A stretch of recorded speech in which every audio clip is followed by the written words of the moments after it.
Welcome to Tales from Flat Space, a podcast of science fiction and fantasy by yours truly, Gina A. Pond. Just know that the stories in this podcast may contain content that could be disturbing to some listeners. Listener discretion is advised.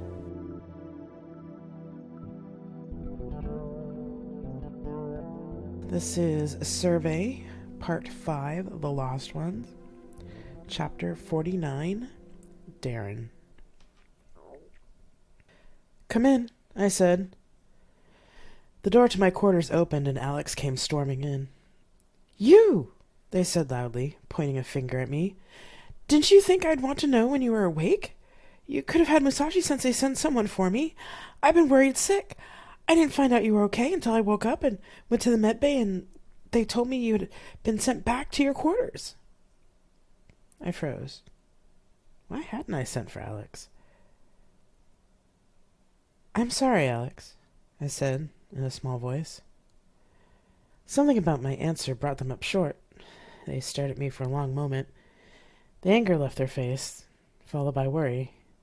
They walked slowly the rest of the way into the room and sat in the chair next to me at the table where I was having yet another meal. They took my hands. "I'm sorry. I didn't mean to yell at you, Darren," they said gently. "I was just scared and worried, that's all." I nodded, not sure what to say next. My mind seemed to go elsewhere for a moment. "Darren?" asked Alex. I blinked. "Yes?" "Where did you go just now?" "I don't know." Alex studied me again, and the warmth of their hands on mine felt like an anchor. "Darren, stay with me here now, okay? Tell me what's going on." "When you came in angry, I froze. I don't know why I didn't send for you, Alex. When I was in the med bay, I wasn't thinking about anything except what the doctor wanted me to do. You weren't there when I woke up, so I assumed you were sleeping or something. I didn't want to bother you." They sighed. "I'm sorry, love. I shouldn't have taken my worry out on you. I feel a bit silly now, since I know damn well I could have asked Musashi-sensei for an update at any time. I think he left me to sleep in the meditation room on purpose, though."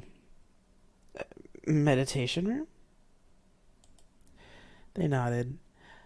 "Apparently you have your own private meditation room, a smaller version of the main one. Only you, Musashi-sensei, and that priest Leo can invite people to that room. Leo escorted me there to talk to Musashi-sensei yesterday after he went in for surgery." They smiled. "It's rather nice, actually. You really should make use of it." I relaxed a little. "They are not Greg," I told myself again. "Huh. I had no idea." They looked to the table, then back at me. "You should eat," Alex said, and pulled their hands away.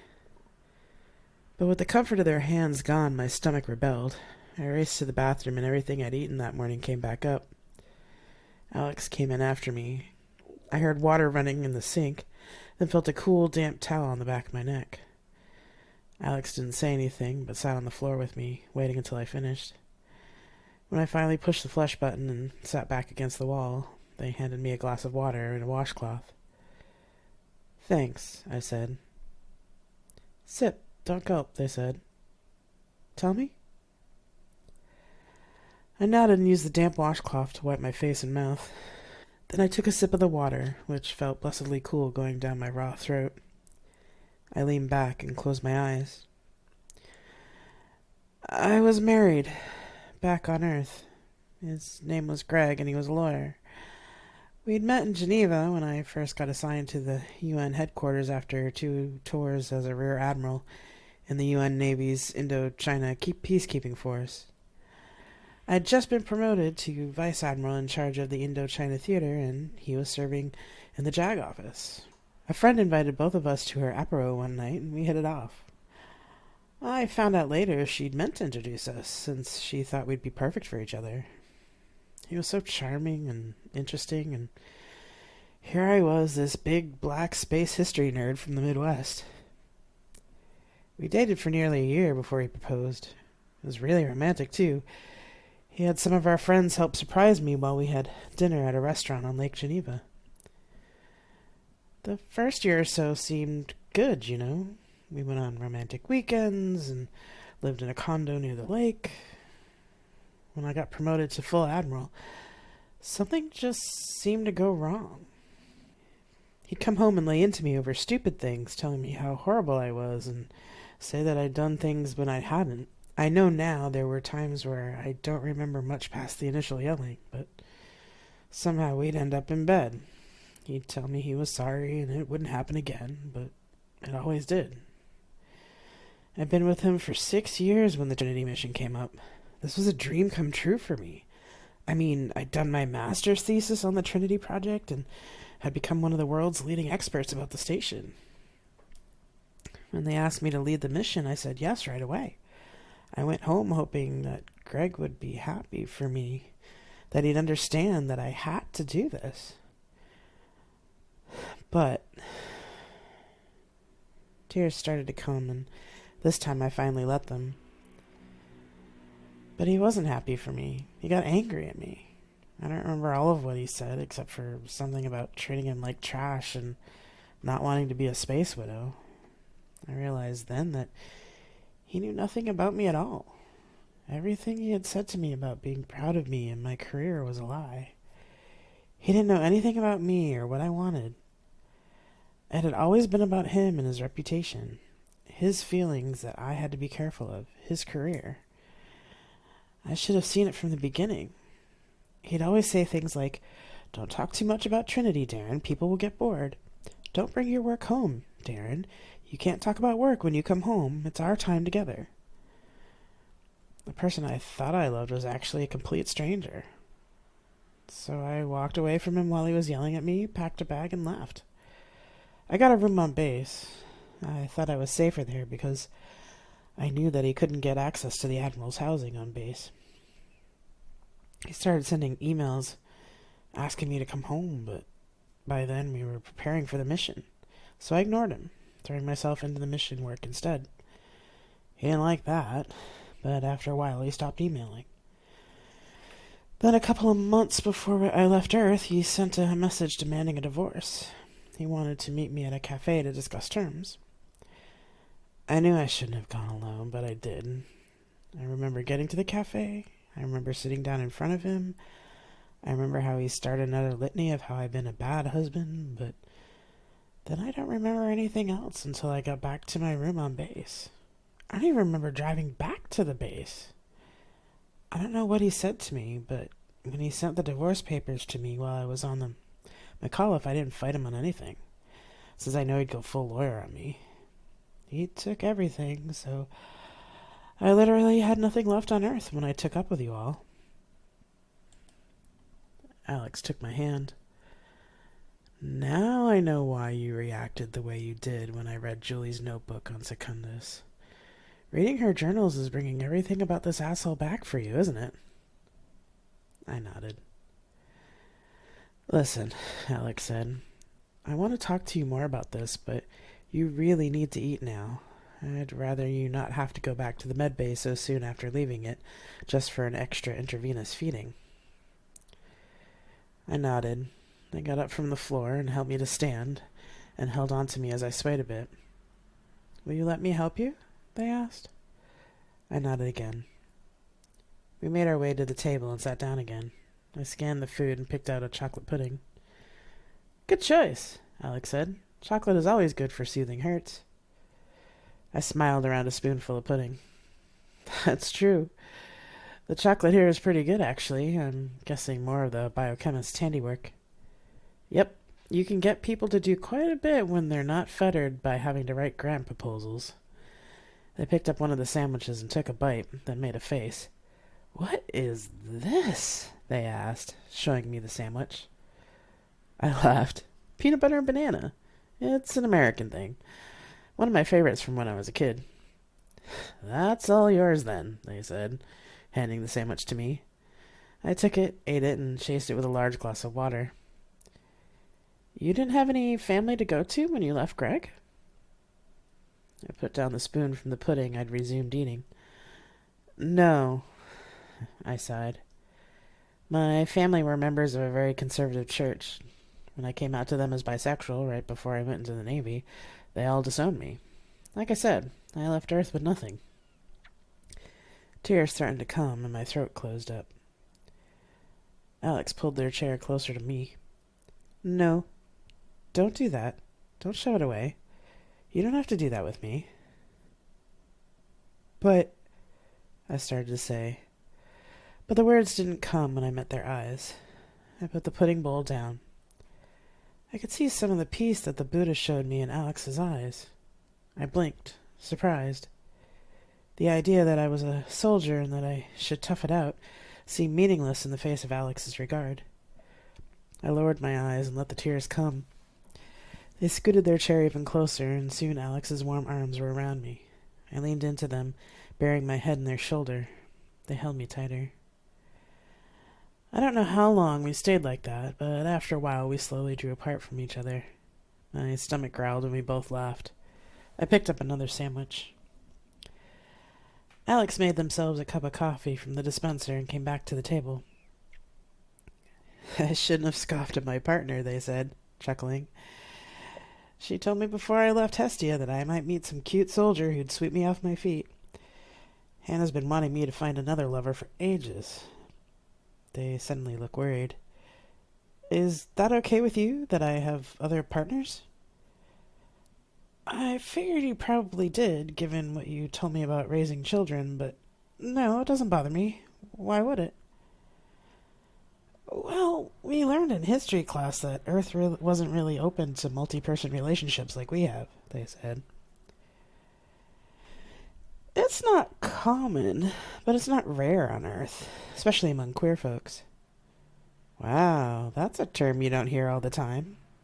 Alex smiled. I smiled back. I suppose it's not really needed in Survey. No, not really. I took their hands. So is that what we are?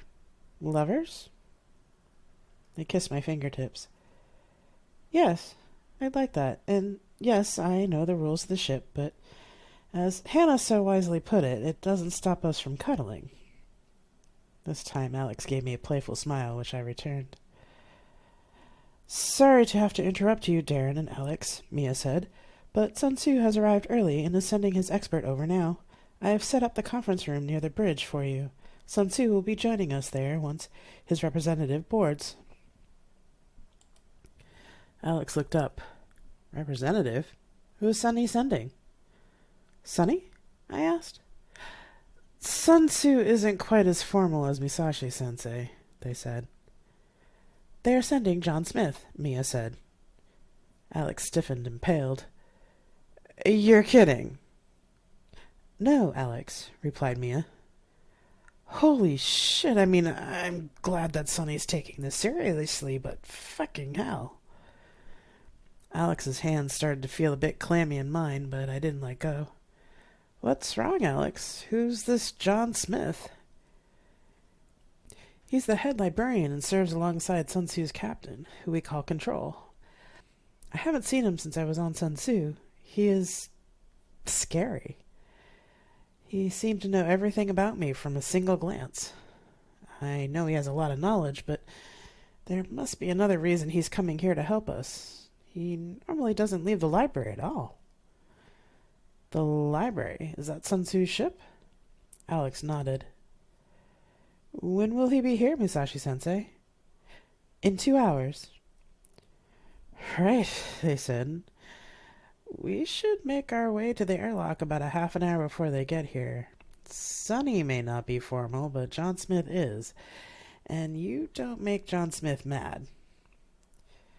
I shook my head and chuckled. He's a spook, isn't he? Spook? That's a funny term. What's it mean? Spy or agent. They laughed.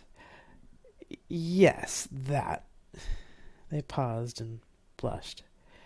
Can we make with some cuddling for a while before he gets here?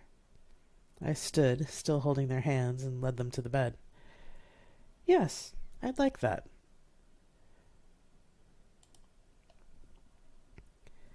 Chapter 50. Alex. The man who emerged from the airlock looked nearly the same as he did 10 years ago. Average height, average looks, balding, and wearing glasses he didn't need. If I didn't already know who he was, I wouldn't have given him a second thought, which was exactly what John Smith was going for. Darren's word spook fit John Smith well. He cultivated his invisibility, intended to scare people out of their wits when using the actual library part of Sun Tzu. Darren looked at me and raised an eyebrow. I nodded. Darren grinned, then turned to greet the man.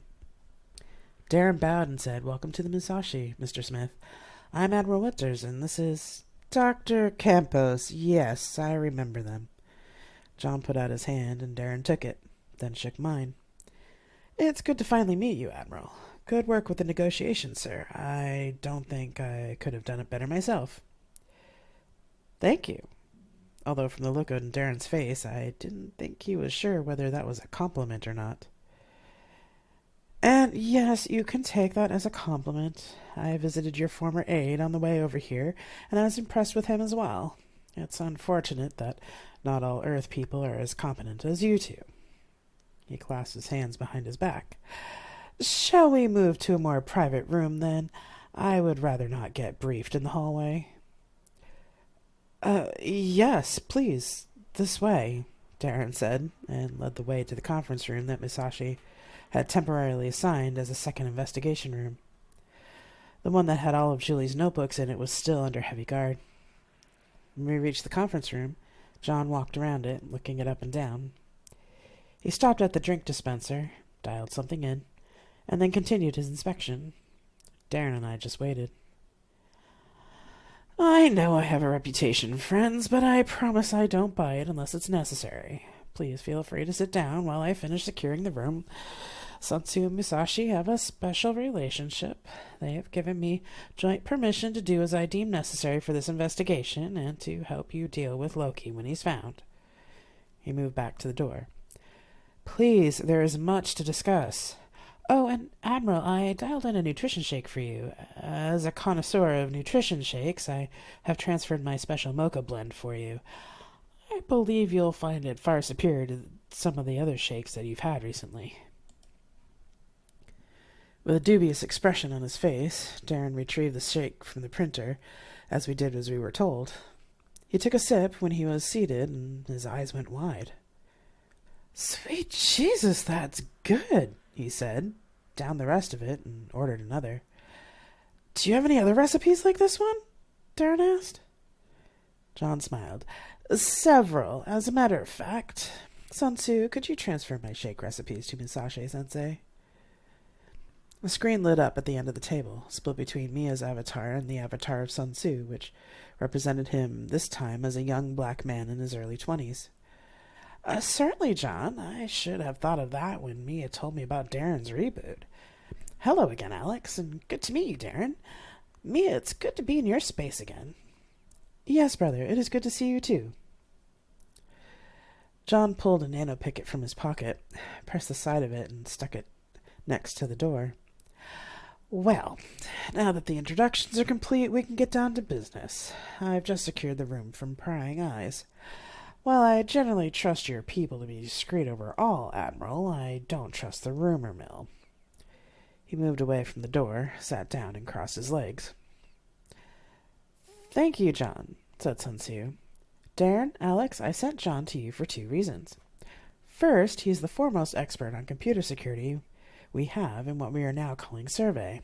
Second, he has a similar set of neurodivergences as what you believe Julie had, and will be able to find things you may miss or not know to think of. He does not have enhancements, so he will be able to safely continue the review of Julie's documents. He is also one of the library's top forensics experts. While major crimes don't occur often in Survey, they do happen from time to time. John and I have reviewed what Mia was able to send us, and I think we know a way forward." John uncrossed his legs and leaned forward. "What we'll need to do is create a skiff that we can keep all of her materials in." He turned to me, anticipating my question. "SCIF, Sensitive Compartmentalized Information Facility. This will basically be a conference room-sized box made of non-programmable material with no connections to anything. Not the ship, not the network, not even the lighting will be run by the ship. It is old-fashioned, but it will work effectively for this investigation. Unfortunately, Admiral, this means that you can no longer participate in this aspect of the investigation, not even to review Loki's memories. We will lose some of the nuances of your review, but given the circumstances, we just can't risk it. Darren got that faraway look he had when talking to Musashi-sensei, then nodded. I'm familiar with skiffs, Mr. Smith, and that is reasonable. We have a cargo bay that can be cleared out and used for this purpose. Mia's already tasked our on-ship engineers with this. Excellent, said John. I'd like to oversee the construction. As I said, I don't trust anyone. Doctor, this means you and I will be the only ones allowed into the skiff, and we will handle control of the documents. I would still like a rotation of guards on the skiff at all times. Is this okay with you, brother? Asked Sun Tzu. Yes, and a wise precaution. I have already tasked the industrial printers to create regular, non-programmable material. The skiff should be ready by tomorrow afternoon. Thank you, Musashi-sensei. Now, if you'll excuse me, Doctor, Admiral, I'd like to go inspect the material coming out of the printer. He stood, nodded his head, and left, taking the picket he had placed by the door with him. Darren stared after him in wonder for a moment, then said, Mia, patch me through to Aiken, please. Online, Admiral. Aiken here, sir. Aiken, Mr. John Smith from Sun Tzu has arrived. He will be assisting the Loki investigation. He is creating a skiff in Cargo Bay 5. The materials are printing now, but the cargo bay needs to be cleared out and secured. I'd appreciate it if you could coordinate with him. Please supply him with whatever he requests. We'll need a 24/7 guard duty on the skiff for the duration. No one except Dr. Campos or Mr. Smith are allowed to be inside the skiff once the investigation materials are transferred. They will be emptying the investigation room tomorrow afternoon and moving its contents to the skiff. Please have some mag sleds ready for them. Yes, sir. Thanks, Aiken. Communication cut off. Well, that was fast, Darren said. There is a reason he is the head librarian, Admiral. He is nothing if not efficient, explained Sun Tzu. It is the nature of his neurodivergence to be meticulous. It is a shame we weren't able to identify Julie as an asset, as I think she would have been able to replace John Smith when he decided to retire. But that is neither here nor there. I think I will speak with Hestia about reviewing our neurodivergence identification methods. In theory, she never should have slipped through the cracks. There never should have been those cracks in the first place. But she seemed to know how to avoid detection from a very young age, I said. Yes, Doctor, and that worries me. It was the reason that I could only send John to you. He was a lot like Julie until we identified him and brought him to the library. He now has a safe way to indulge his appetites and use his talents for the safety of our society. Do not hesitate to ask him about his neurodivergence, both of you. He's not ashamed of who he is and will answer you honestly. Thank you, Sun Tzu, said Darren. Oh, please, Admiral, call me Sonny. Now, brother, Admiral, if you don't mind, I'd like to talk to Dr. Campos privately. Of course, Darren said, and looked at me as if to ask me if that was okay. I nodded. He bowed to Sun Tzu and left. Musashi also gave a nod, and his half of the screen turned off, letting Sun Tzu's avatar fill it. You understand, Alex, that full compartmentalization will be in effect once John has set up the skiff. You will not be able to tell him anything of the contents of Julie's records, because if John is correct, and he usually is, there could be code phrases in her writings that could do much more damage to Darren than Musashi. You think she has more traps in her notebooks, like the one that made Darren's enhancements go haywire? Don't you? You are a library analyst. You should know better. Or are your feelings for Darren clouding your judgment? I wanted to say no, but infuriatingly, he was right. I won't lie to him, Sonny. I don't think you'll have to, Alex, but I wanted to make sure that you understood what having John here in the skiff means. The Admiral will understand, since he is from Earth's military. He understands what people like John are about. But you cannot repeat what you see in those journals until we can figure out the code behind what she's done and purge it, nor can any of that material leave the skiff. We are assuming that whatever code Julie created has been distributed to all the ships now, including me. My mouth went dry. I understand, Sonny. This just got bigger than just one captain and one ship. Yes, Alex, but I think you knew that already. So, I think, does the Admiral. Sun Tzu paused. I am happy for you, though. He is a good man. He is, Sonny. He really is.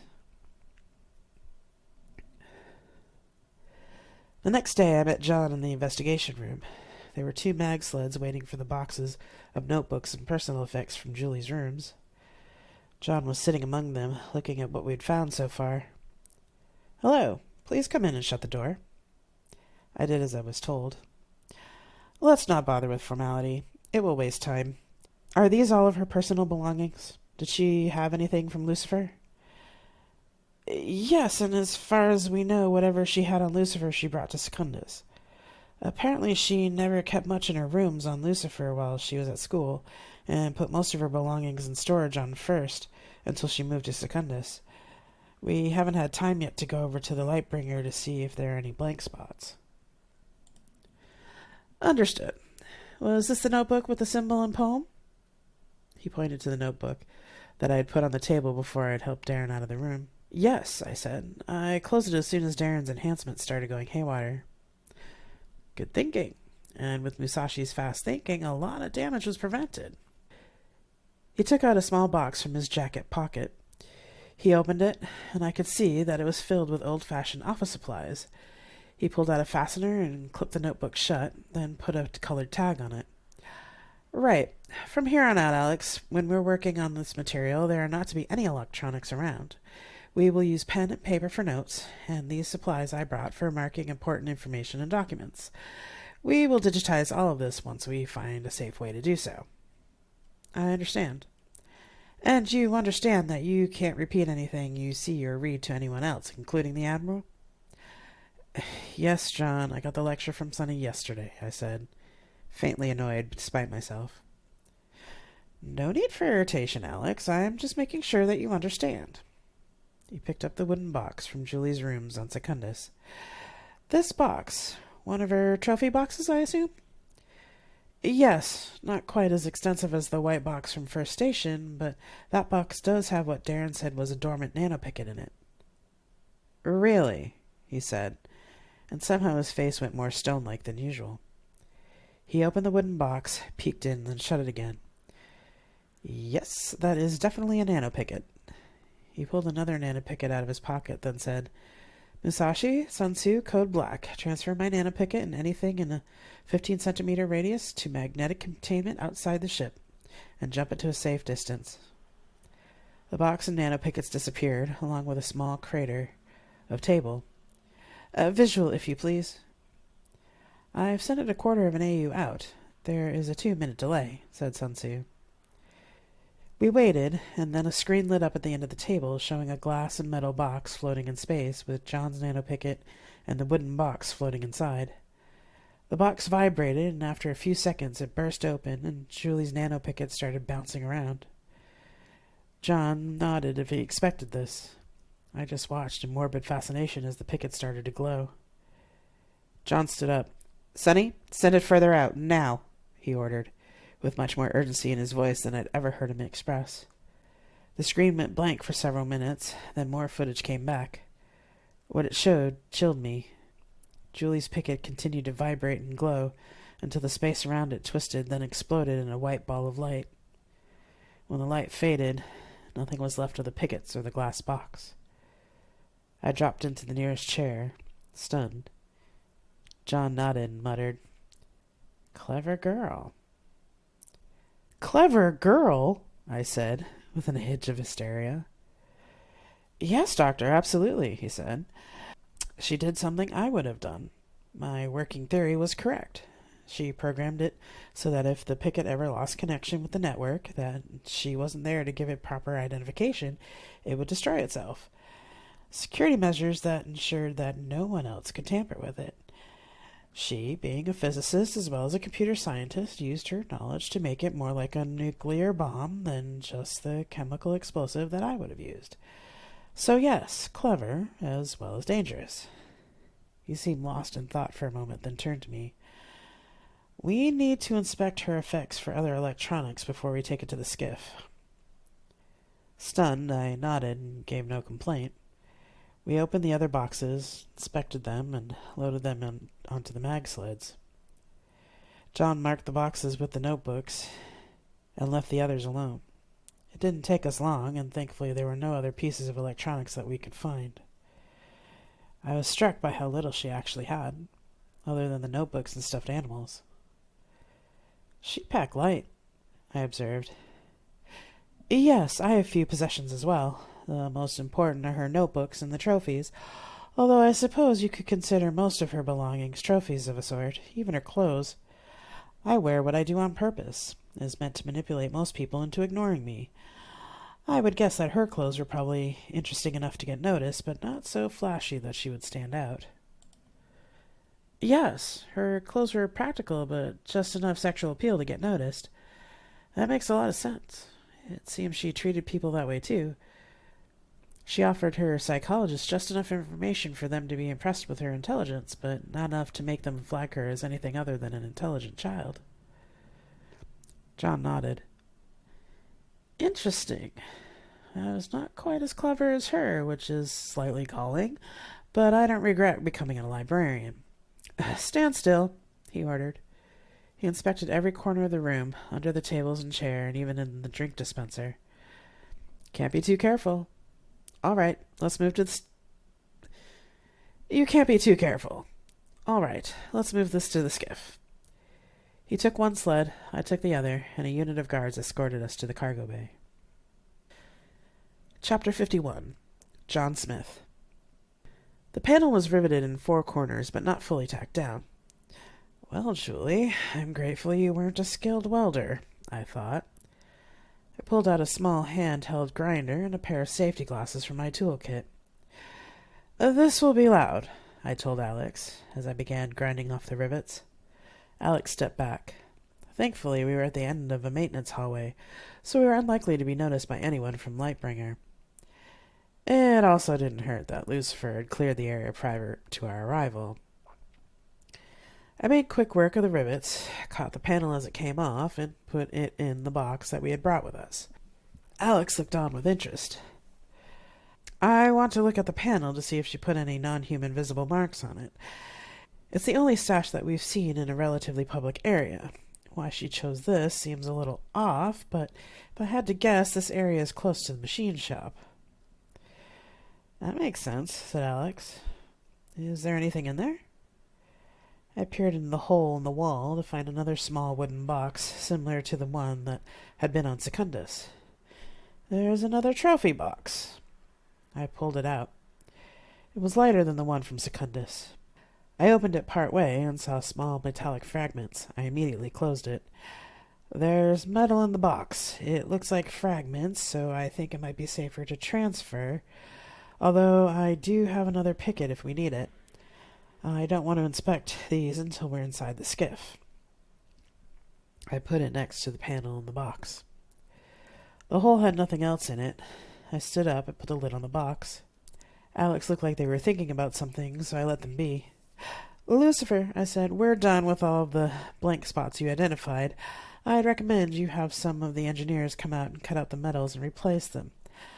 Don't have the bots do it, just in case there's something we may have missed. Although, if there's any resistance to the metal being replaced, stop work and call us. Understood, Mr. Smith. I'll start the cruise on it now. Do you need an escort? Yes, please, if only to discourage questions. Understood. Your escort should be there in 5 minutes. Thank you, Lucifer. I turned to Alex. What are you thinking? They crossed their arms, staring at the hole in the wall. Except for this one, the other spots were empty. If she felt she had to move this box frequently, why keep the spots blank? Wouldn't she have thought that the AIs would notice these blank spots eventually? Why leave anything here at all? Why didn't she move this to Secundus? They were all good questions. To answer the first two questions, I believe that was pure arrogance on her part. She didn't expect the AIs to figure out she could make things disappear. The fact that they didn't notice until you discovered the one on Secundus is worrisome, and it makes me think that there definitely is some sort of code she infected all the AI ships with to allow her to work freely. For your last two questions, I'm not sure why she didn't move this box to Secundus with our other things. Like the notebooks on First Station, I don't think she forgot about it. I wouldn't. I thought for a moment. It could be possible that whatever those metal pieces are, they may not have worked as she intended, so she abandoned them. Alex nodded. Failures weren't acceptable. Correct, I said. The other possibility is that it is a project she never finished because she went to Secundus. She has a lot of unfinished mathematics in her notebooks as well. It seems to me that she would abandon projects as new and better ones came along. They nodded. Our escort arrived then. We left Lightbringer. Alex closed the notebook they had been reading, stood, and stretched. They were starting from the earliest notebooks, the ones from the first, while I had started with the pile from Secundus with the latest notebooks. Alex stared at the notebook on the table as if it were a live bomb, sighed, then said, I need something to drink and a snack. Do you want anything? Nutrition shake 42, please. They smiled. Which one's that? Thai curry peanut, I replied. Interesting. I'll have to tell Darren about that one. Okay, I'll be back. They opened the skiff door and it closed, and automatically locked behind them. I heard the door of the airlock open and shut, closing off sounds of the cargo bay. I took the cover off the box of metal pieces, then sorted the fragments into neat rows by size. I opened the notebook that had the poem and symbol.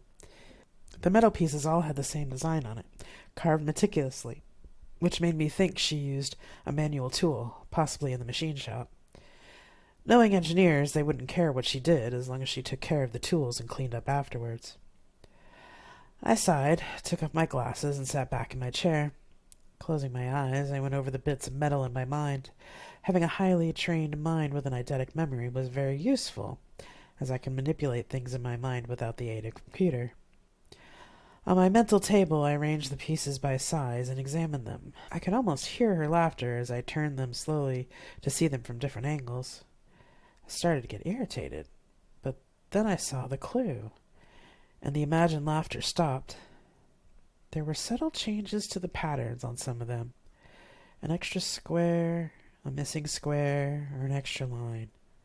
I opened my eyes and sat up, putting my glasses back on. Yes, sneaky girl, I see what you did. Now, why are these different? I thought. 3 chimes of the skiff's doorbell brought me out of my thoughts. I got up and opened the door for Alex, who brought in a tray with food and drink. There were 2 large cups, a medium-sized bowl of chips, and a couple of sandwiches. They put it on one end of the table, farthest from where we'd been studying the notebooks. I brought an extra sandwich and chips, just in case you were hungrier for more than just the shake. I appreciate the gesture, but the shake will be fine. I joined them at the other end of the table. All right, they said, although I'm wondering if I'm having sympathy hunger with Darren. I think I could polish off both sandwiches myself. I've read things like that can happen when couples become close. Alex took a bite of their sandwich. There's not a lot of scientific evidence that it's a real phenomenon among lovers, although it does happen with twins, and we still don't have an explanation for it. They took a drink from their own cup. Out of curiosity, why do you mostly eat nutrition shakes? I took a napkin from the tray and wiped my mouth. Along with narcissism, I am also obsessive-compulsive. It is easier for me socially to have nutrition shakes, and I generally do not eat solid food in front of others. I have to have my food symmetrically positioned, or I can't eat it. Since glasses and cups are symmetrical and the liquid conforms to that shape, it's easier for my mind to accept it as food. I do love the flavors of food, though, so with Sun Tzu's help, I've created a superior and more palatable shake.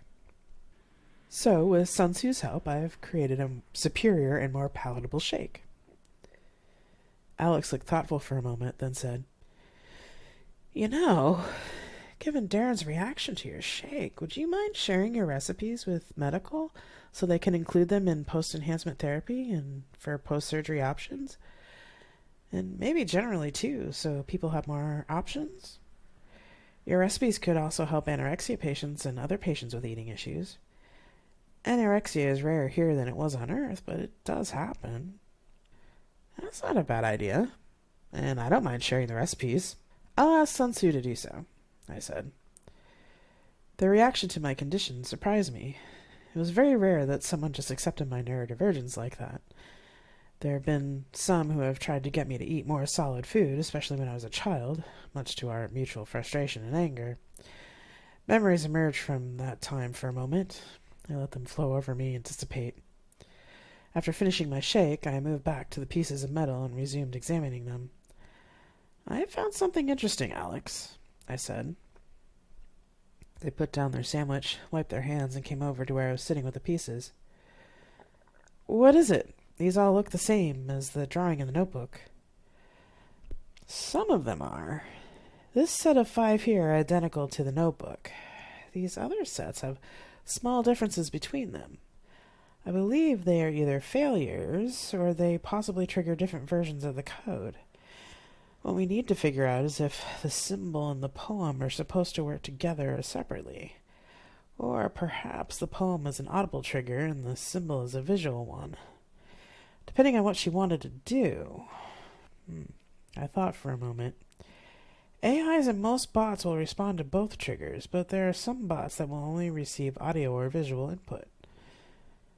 Could she have used these to create her hiding places? The one in the notebook wiped Darren's bots, making them useless. Also, if this is something she used to control Loki, how did she prevent her own bots from becoming inert? They sat back down to finish their lunch. Those are good questions, Alex. I'm not sure how to answer them yet. I pulled out one of the notebooks I had looked through already. I found the page I was looking for. There is this, right before they left for the experiment. Secundus is still arguing with me, trying to say that my work is flawed. He's arguing with Uncle Nigel, too, but I know I'll get my way. Nigel at least sees that my work is fine. Shit, Secundus can't see what's right under his metaphorical nose. None of the AIs can, for that matter. It doesn't matter. When Loki gets here in a few days, we'll move onto his ship, and then I'll be able to work freely. Loki understands what I want to do. If it works, we'll come back heroes and pioneers. If it doesn't work, then we won't. That's the end of the entry? Alex asked.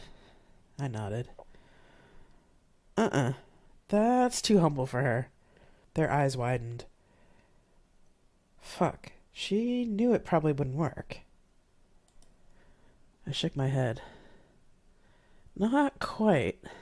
I think she believed fully in her work, so much so that she couldn't see that the math and physics had flaws.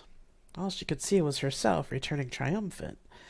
This was everything to her, so there was no coming back if it didn't work.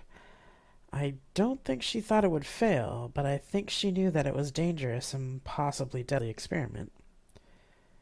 She was ready to suicide if it didn't work? Yes, and likely unbothered about taking the others with her, even Loki. Fuck, I said again. I agreed with the sentiment. However, that's not the part of the message that's important to us at the moment. She says here that Secundus can't see what's right under his metaphorical nose. None of the AIs can. She was convinced that Secundus was her enemy, but she needed Nigel to create legitimacy with the community for her work. If he approved of her experiment, no one else would really contradict him. Julie knew that the way she was manipulating Nigel and Secundus would drive a wedge between them. Triangulation. I am sure that this code was what this was about. And I think somehow this symbol and poem worked with the code. If the variations of these symbols activated different aspects of whatever this code is, then one of the variations would have been to suppress or selectively delete parts of the AI's memories so that she could gaslight them into letting her do what she wanted. What we need is the original code she used. If we can find a way to purge that code, the AIs could possibly regain the memories she suppressed. Wait, John, at what age do you think would she have started coding? She was highly intelligent and was able to read well at an early age. It would be from whenever she started showing interest in computers and mathematics. That was really early. Alex rummaged through the notebooks that were collected from the first. Her first notebooks were mostly narratives about feeling alone and misunderstood, but then I remember the narrative changing when she finally found something interesting to work on. After that, the writings changed to more mathematics than anything else. But I think I remember some other text that looked like writing that I didn't understand. Now that I think about it, that must have been handwritten code. Not that I'm a coder at all, but... They picked up 3 notebooks and quickly went through them, putting them aside until they got to the 4th. Here, yes, the first few pages are narrative, but here starts the writing I skipped over because I wasn't sure what it was. Damn, I really should have tagged these. They handed me the notebook. Oh, well, yes, you should have tagged these pages, but thankfully you remembered it. Now let me see. I took the notebook from Alex and scanned the page. The code wasn't elegant, but if what I saw was correct, she had been thinking about subverting the AIs for a long time, especially when it came to record keeping. Alex, this is it. And I think your psychiatry records were probably manipulated as soon as she learned how to code for it. Fuck. Yes, and the solution is not going to be pretty or particularly safe. We'll need to talk to Darren and the AIs. Wait here. I started for the door. Chapter 52. Darren. I entered the cargo bay to see John waiting in front of the skiff. The way he looked made me feel like I was going to the principal's office in high school. Alex assured me that it was his nature to be irritable, which I found hard to believe. I sighed and walked over to him. Hi, you asked to see me? John nodded. Yes, let's start in the skiff so that we can talk freely. Do you need some extra nutrition before we go in? I began to say no, but my stomach betrayed me. I suppose that's a yes. I'll get you one of my shakes. While I do so, you'll need to completely turn off all your enhancements. We have things put away to my satisfaction, but I'd rather not run the risk of accidental exposure, or you'd have to go through this all over again. He walked to the side of the cargo bay, where there was a food printer. Mia, can we completely shut down the enhancements? I asked in my head. Yes, they can be shut down for up to a month, but there could be some lag when they are turned back on. An hour or so should be okay, right? Yes, he replied. Okay, let's do it, I said. Suddenly, my mind was silent. Oh, wow, I said out loud, swaying a little. A large cup was put under my nose. You can bring this in with you. The bots are off? He asked. Yes. Then please, come in. John gestured to the door of the skiff. We squeezed into the airlock. Then he opened the second door. Alex was sitting at the table, the remains of their own lunch set to the side. The room felt strangely flat to me, which I attributed to the bots being off. I was amazed how much the constant stream of data had become part of my daily life. I took a swig of the shake. Thai curry? Okay, you are the master of the shake. John gave me a tight smile. Thank you. I'm glad you appreciate them. Also, Alex said they were going to tell you about this specific one. I figured I'd have you try it now, since you had to come down here anyway. I turned to Alex and smiled. Good call. Alex smiled back. John nodded. I will give you the full list when I have a moment to spare. Right now, however, we need to update you about our investigation. We have confirmed that Julie has infected the AIs with code that is somewhat like a Trojan horse. The symbol and poem you reacted to are the keys she used to activate it, when she needed to work freely without interference from the AIs. We believe she used it to manipulate the AIs, deleting or suppressing memories. This is why I asked you here first, as we don't know yet if the current version of Julie's programming has a retaliatory aspect to it. I carefully put down my cup, suddenly not able to drink it. The code is pervasive, isn't it? Through all the ships. In the upgrades since she released the code, yes. The solution is simple, but dangerous. First, I will go through the code and create a cleaner program. I'll need to do it here with clean computers. I have the equipment in my personal daemon, which never connects to the main network. Second, we'll need to connect these computers directly into the core. Then it will require a full shutdown and restart of the ship and AI. I know how that can work for a non-sentient computer, but isn't that a risk for the AI? I asked. Yes and no. Musashi should have told you as part of your training that the AIs have a safe mode, where they electronically disconnect from the ship itself. This is important because any excessive gravity or motion can severely damage or kill an AI. In fact, if the ship itself is irreparably damaged, but the core mind is still intact, they have a small jump engine that can transport the core mind into space. They cannot survive too long outside the core, primarily due to isolation, but it is long enough for another ship to come and rescue them. So the safe mode itself would be no problem for them. It's cleaning out Julie's programming that is the dangerous aspect to this, because in order to test whether it worked or not, we'd have to use the triggers. If it works, then nothing will happen. If it doesn't work, either Musashi would be wiped out, or at the very worst, we could be detonating a bomb, as we saw with the nanopicket. I stood and paced around the skiff. The risk to Mia shook me more than I knew, and I knew this wasn't a decision I could make for him. To not have Mia, I didn't like the thought of that. There's no other way. None that would guarantee that we could get all the code out. Sun Tzu keeps backups of all the AIs, which they periodically bring to First Hub. If it doesn't work, and the code wipes his memory, we could restore Musashi to an earlier version of himself before Julie was born. The problem with that is that he would lose 20 years of his life.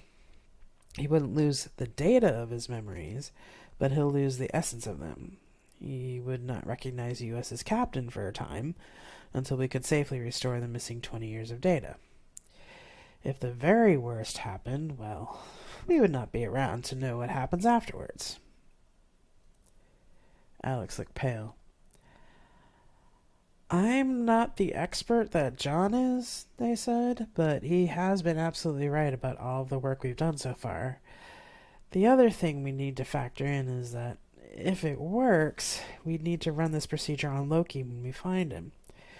We'll have to assume that not only did Loki have the same programming installed, or an even more advanced version, but he also had her abuse and manipulation to deal with. We have come across evidence that she used her programming to manipulate Secundus and Nigel. Alex paused. Well, this is dangerous and scary. I trust John's judgment, Darren. A brief flash of surprise lit John's face, which was rapidly replaced by his usual stony expression.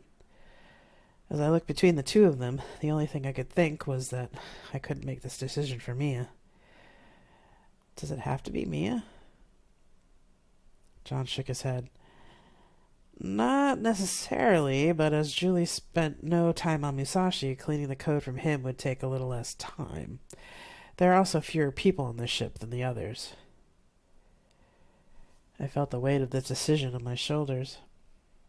You've sent soldiers into battle, Darren, and you've sent people to die. The solutions aren't always neat and tidy. I can't make this decision for him. I put a hand up before John could say anything. I would not let a human soldier go through with a suicide mission without asking them to volunteer, no matter how much intelligent agents want it otherwise. Mia deserves the same choice. John stared at me for a moment, then nodded. Do you have somewhere secure where you could talk to him? The other man asked. It's a risk, but we can probably assume that you have to have the keys in order to set her programming in motion. Yes, I think he does, said Alex. Leo led me to the Admiral's meditation room. While he lit some of the candles around the Buddha statue, I took off my shoes and pulled out a cushion from the wall. John had been through the room earlier, adding some of his own security to it and declaring it serviceable. He'd also recommended that I keep my enhancements off for the time being, and I agreed. Not just because of the danger, but also because I didn't want to influence Mia's decision. I sat on the cushion. Leo finished lighting candles and came to stand in front of me. Is there anything else you need, Admiral? He asked. Only that I'm not to be disturbed until I leave this room. Thank you, Leo. Leo bowed and left the room. The door closed with a soft thump, and the background hum of the ship disappeared. Alex was right. I really should use this room more often.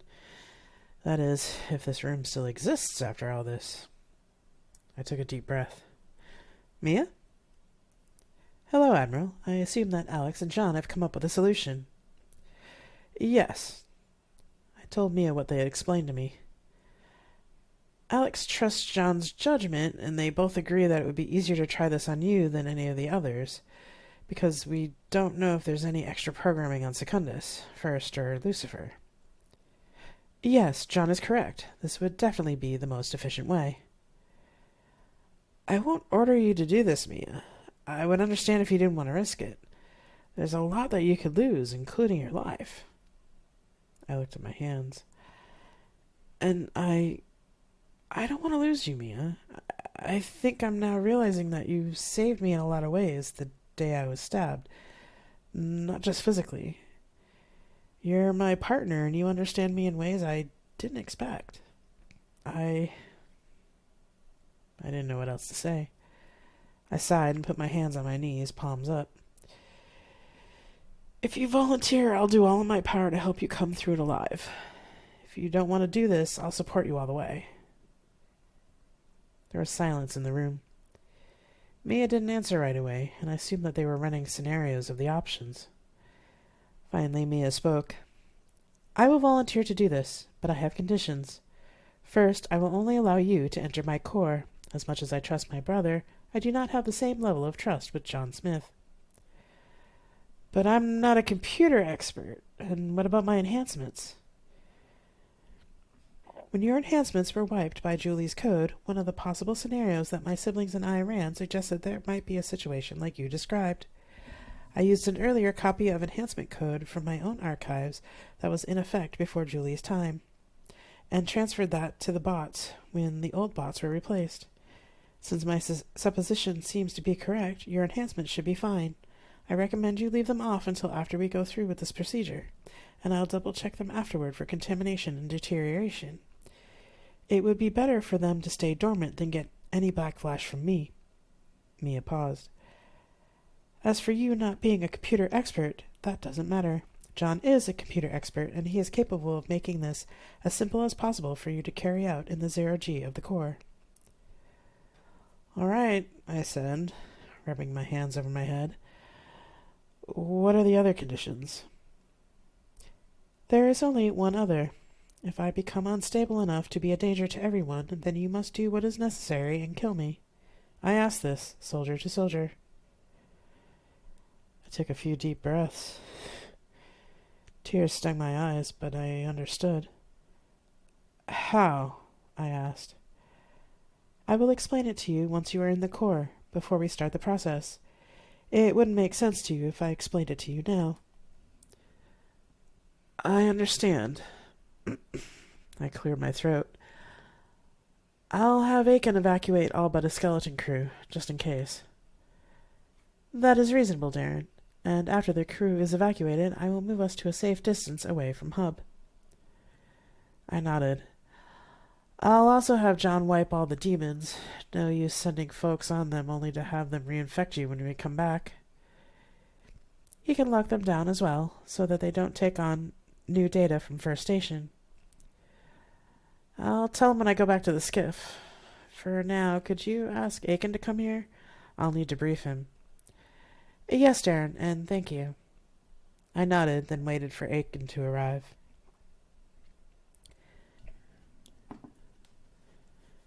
When I came back to the cargo bay, a soldier on duty rang the doorbell of the skiff. After a couple minutes, John emerged and let me through the airlock. The remnants of the food from earlier had been cleared away. They had continued to study the notebooks while they waited, and new piles of closed notebooks with colored labels had been created. I sat down. Mia has volunteered on condition that I am the only person allowed in the Corps. John frowned. Not ideal, Admiral, but acceptable and unsurprising. You're smart enough to push a button, and I can make it, so that's all that will be required. Misashi can direct you on where to plug things in when you're in the Corps. I bristled a bit at John's jab, but Alex put their hand on mine. I looked at them, and they nodded. I bit back any other retort and continued. I'll be evacuating all but a skeleton crew. Musashi has most likely briefed Sun Tzu and the others already. Once the crew has been evacuated, Musashi will jump us to a safe distance from First Hub. If there's anyone or anything you need from Sun Tzu for this, you should ask for it now. I will need my associate to bring over Musashi's black box from 20 years ago and some extra equipment. He looked at me and Alex and seemed to come to a decision. I'll go now and contact them for my demon, if you'll excuse me, he said, and left the room. I watched him leave, feeling rather awkward. He left rather fast. Sun Tzu said he's nothing but efficient. They paused. It's also possible he feels awkward seeing us together. Why? Knowing what I know about him, I think he probably doesn't have any close friends, if he has any friends at all. Even 10 years ago, he was always alone when I saw him, and he only talks to people when he has to. Close relationships are difficult for narcissists, even when they acknowledge what they are and are receiving treatment. I took Alex's hands in mine. It's hard not to react to him like I did my ex. It'll take time, love. I nodded and just sat with them for a few moments, feeling the weight of everything. Their touch was real and human, and I needed to feel that. They studied my face. Me being in the Corps wasn't the only condition. I let out a breath. Mia asked me, soldier to soldier, to kill him if it didn't work and he became unstable. Alex's eyes widened. They moved around the table to sit next to me and hold me. I don't know what to say. I melted into their arms. There isn't anything to say, I said after a few moments. Suddenly I wanted to be anywhere but this room. I didn't want to be anywhere near Julie's ghost. Please, let's go to my quarters. I can't be in here anymore. All right, they said. They let go and led the way out of the skiff. You have been listening to Tales from Flat Space. If you want to support me in my writing, there are many ways to do it. Share this podcast, follow me on my Twitch channel, or buy my books. All you have to do is go to revgenapon.net and click on the relevant links. Thank you very much for listening, and I'll see you next time.